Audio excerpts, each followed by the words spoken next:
আগুনমুখা নদীর উত্তাল ঢেউয়ের সৌন্দর্যের মধ্যে লুকানো তীরবর্তী মানুষের গল্পগাথা। উপকূলের মানুষের পাওয়া না পাওয়ার বেদনা আর আক্ষেপের গল্প এই দরিয়ার মাঝে।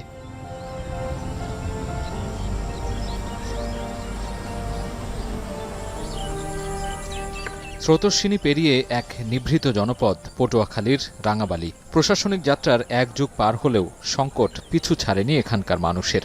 বিশেষ করে স্বাস্থ্যসেবার মতো মৌলিক অধিকার থেকে বঞ্চিত নারী, শিশুসহ নানা বয়সী মানুষ। স্থানীয়দের মতে এটি একমাত্র উপজেলা যেখানে নেই কোনো স্বাস্থ্য কমপ্লেক্স। এমনকি একজন এমবিবিএস ডাক্তার মেলাও এখানে সোনার হরিণের মতো। এই জায়গায় যদি ভালো একটা উন্নত মানের হাসপাতাল হইতো তাই আমাগো কিন্তু অত্যন্ত ভালো হইতে। যদি একটা হাসপাতাল থাকতে তাহলে আমি দৌড়াইয়া এই হাসপাতাল আইয়া আমি ডাক্তার দেখাইতাম। নতুন সরকারের কাছে আমাদের এই রাঙাবালিবাসী সবার পক্ষ থেকে আবেদন জানাই যে এই হসপিটালের যে স্বয়ংসম্পূর্ণ কাজটা এটা অতি দ্রুত যে আমাদের জন্য করে। এই জনপদে আধুনিক চিকিৎসা তো দূরের কথা, প্রাথমিক সেবাটুকু নিশ্চিত করাও কঠিন। নেই জরুরি অপারেশন থিয়েটারও। এলাকাবাসীর দাবি জরুরি ভিত্তিতে এখানকার চিকিৎসা ব্যবস্থা উন্নত করার। রুগী লইয়া যাইতে একটা সমস্যা হয় বা রুগীটা মারা যায়, গর্ভবতী, দূর বেমালা, আমাকে একটু এনে একটা হাসপাতাল লাগে। এই রাঙ্গাবালি মনে করেন একটু হাসপাতালটা যদি হয় ভালো হয়, দূরে গেলে মনে করেন আমাকে একটা রুগী মনে করেন রুগীর মনে একটা কাহিল হয়ে যাবে। রাঙাবালির কেউ গুরুতর অসুস্থ হলে পাড়ি দিতে হয় উত্তাল আগুনমুখা নদী। প্রায় ৬০ কিলোমিটারের বেশি পথ পাড়ি দিয়ে উন্নত চিকিৎসা নেয়ার আগেই মৃত্যুর কোলে ঢলে পড়ার নজির এখানে অহরহ।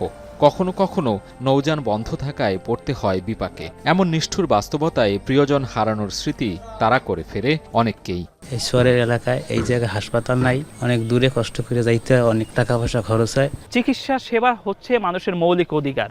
সেই অধিকার থেকে রাঙাবালির ২ লক্ষ মানুষ বঞ্চিত। এই যে ১৪ বছর হয়েছে উপজেলা স্বাস্থ্য কমপ্লেক্স চালু হয়নি, এটি রাঙাবালিবাসীর কাছে সত্যিই একটি দুঃখের এবং কষ্টের। ইউনিয়ন স্বাস্থ্যকেন্দ্র ও কমিউনিটি ক্লিনিকে মিলছে সীমিত প্রাথমিক চিকিৎসা। কয়েকটি ডায়াগনস্টিক সেন্টার থাকলেও সেবা অপ্রতুল। পরীক্ষা নিরীক্ষা বা বিশেষজ্ঞ চিকিৎসকের পরামর্শ ছাড়াই ওষুধ কেনা প্রায় সময়ই বাড়াচ্ছে স্বাস্থ্য ঝুঁকি। প্রাথমিক পর্যায়ে সেবা দিয়ে থাকি, ওখানে তো রোগী ভর্তি নেওয়া যায় না, আর জটিল রোগের কোনো চিকিৎসাও করা যায় না, নাই কোনো অক্সিজেন ব্যবস্থা। বিশেষ করে আমরা বিপদে পড়ি যখন রোড ট্রাফিক অ্যাক্সিডেন্টে রোগী হয়। আমার পাশের এই অর্ধনির্মিত ভবনটি হবার কথা ৫০ শয্যা বিশিষ্ট একটি হাসপাতাল, কিন্তু নানা জটিলতায় এর নির্মাণ প্রক্রিয়া থমকে আছে। এমন বাস্তবতায় এই রাঙাবালি উপজেলার প্রায় ২ লক্ষাধিক মানুষকে চিকিৎসা সেবার জন্য দুর্গম পথ পাড়ি দিয়ে ছুটতে হয় পাশের উপজেলা অথবা সদর হাসপাতালে। ২০২২-২৩ অর্থবছরে উপজেলা স্বাস্থ্য কমপ্লেক্সের কাজ শুরু হলেও পূর্ণাঙ্গ হবার আগেই তা বন্ধ হয়ে যায়। তবে স্থানীয় প্রশাসন অবশ্য আশার বাণী শোনাচ্ছে। তাদের দাবি টেন্ডার প্রক্রিয়া চলমান আছে এবং দ্রুতই স্বাস্থ্য কমপ্লেক্সের নির্মাণ কাজ শুরু করা হবে। সম্পূর্ণ কাজ সম্পূর্ণ করার জন্য বর্তমানে আমাদের সেটা টেন্ডার প্রক্রিয়ায় আছে। তো আমরা আশাবাদী যে খুবই দ্রুত এই কাজ শেষ হবে এবং আমরা রাঙাবালিবাসীকে একটি হসপিটাল, যা এই অঞ্চলের মানুষজনের দীর্ঘদিনের দাবি, হসপিটাল আমরা তাদেরকে উপহার দিতে পারবো ইনশাল্লাহ।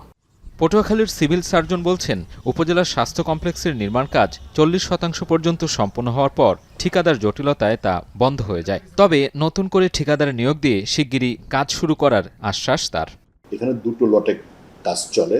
লট 1 যেটা, সেটা হচ্ছে যে আমাদের যে হাসপাতাল ভবনটা আছে এটার অলরেডি টেন্ডার কমপ্লিট আমি জানি এবং ঠিকাদার নিয়োগের চূড়ান্ত পর্যায়ে আছে। এটা ইনশাল্লাহ আগামী 1 মাসের ভিতর হয়তো নির্মাণ কাজ শুরু হবে। তো এটার মেয়াদ আছে 2027 সাল। আসলে 2027 সালের পরে আমার মনে হয় যে রাঙাবালির মানুষ যে কষ্টটা করছে ইনশাল্লাহ এই সমস্যাটা থাকবে না। আশ্বাস আর প্রতিশ্রুতির বেড়াজালে বন্দী দক্ষিণের এই দ্বীপ উপজেলাটি।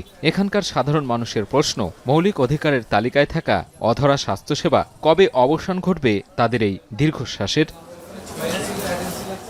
সাজিদ আরাফাত, এখন রাঙাবালি, পটুয়াখালী।